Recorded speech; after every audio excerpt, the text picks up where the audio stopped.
walang hindi ako nag-shower ng 2 days guys kasi nga ang lamig, tinamad ako.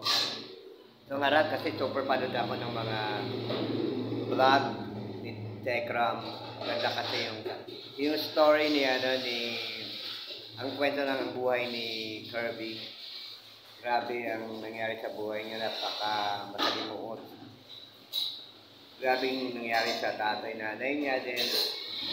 Hanggang apektado yung mga anak. Away-away sila, saksakan.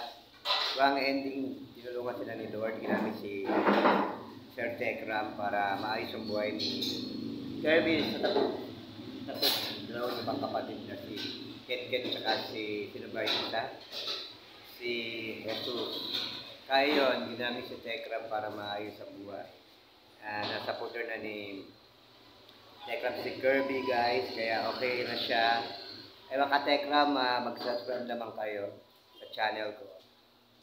Story rin amigo, please, para naman kahit paano magkaroon ako ng subscribers.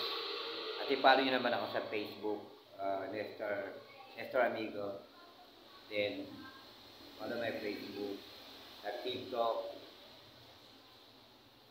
Thank you so much at magandang gabi.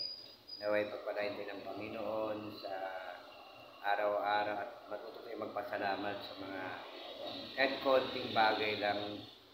Magpasalamat tayo sa Panginoon dahil ang Panginoon hindi nagpapabaya sa atin. Hindi tayo iniwan ni Lord, diba? Lalo na sa panahon ng may problema tayo, may matinding problema, marugtog na problema sa buhay.